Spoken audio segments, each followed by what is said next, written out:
YouTube experiments with automated video chapters. Facebook releases new fundraising tools and pledges to match donations for up to $7 million on Giving Tuesday. Snapchat releases a TikTok-like feature called Spotlight.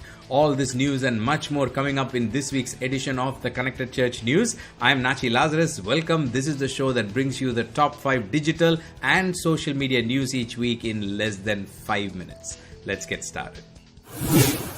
Our first big news of this week is from Facebook. Last week, Facebook announced that they are launching a new initiative called Season of Giving, which will have new tools from Facebook and Instagram being released. And the initiative also included a pledge from Facebook to match donations for up to $7 million on Giving Tuesday. Facebook says that this is an initiative that they've come up with to help people all over the world and to support great causes. And as part of the new tools, now Facebook is releasing options for users to create and share non-profit fundraisers directly within their feed. Already, Facebook has features like stickers, fundraisers on Instagram Live, and so on. So now these are additional features that Facebook is working on, and importantly also matching donations on Giving Tuesday. Our next news is from YouTube. Last week, YouTube announced that they are experimenting with adding automated video chapters to the videos that are uploaded. If you've been following our news, you would know that we announced earlier this year that video chapters was a new feature from YouTube where you have the timestamps. Have you seen YouTube video where there are timestamps and you click on the timestamps in the description and the video will actually jump to that particular location. So that way you can choose which title or which topic subtitle within the video that you want to listen to. So you can just go to different portions of the video. Now they are trying to make that automated. I think it will be a big blessing to especially to nonprofits and ministries who have long videos, teaching videos, sermons, and other long form content, because then you don't have to sit and create those timestamps one by one. So the announcement says that they are using machine learning to recognize text in order to auto-generate video chapters, and we are testing this out with a small group of videos. So hopefully this will be released by YouTube very soon. Our next news is from Snapchat. Last week, Snapchat announced the release of a new feature called Spotlight, which is very similar to TikTok and houses short-form video clips.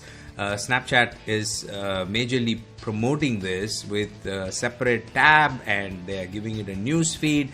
And on top of all this, they are also offering $1 million a day in funding and by choosing the best clip, best Spotlight clip. So it's very interesting to see how all the channels are adopting this short form video, stories, and all the features starting to look very, very similar across the platform. So it'll be very interesting to see how this evolves in the days to come. But as a nonprofit or ministry, if you are in a location where you don't have TikTok, because TikTok is banned in some locations, and if you still want to reach youngsters, Snapchat is also one of the top platforms to reach a certain demographic of users. So definitely you might want to check out if you minister to younger people in certain locations where there is no TikTok. Check it out. Our next news is about Twitter. Last week, Twitter announced that they are planning to reopen verification. Twitter account verification is something that's important considering that Twitter is a public platform. But a while ago, they shut down that verification process, and now they are planning to relaunch it. And importantly, they are asking for your participation. They have opened the participation or feedback to the public and saying that please give us feedback about the verification process. So you can basically go through the draft and give feedback to Twitter, and Twitter will hopefully launch the account verification process in 2021 based on the feedback they receive. I recommend you check it out because it's important to participate in these things as nonprofits, churches, and faith-based organizations so that we can influence the social media direction in some form. And it's nice of Twitter to open up this feedback process so that we can all participate in it. I will link to the feedback form in the show notes. Do check it out. Our final news of this week is from Adobe, and it is about a trend report that they have released on 2020 shopping.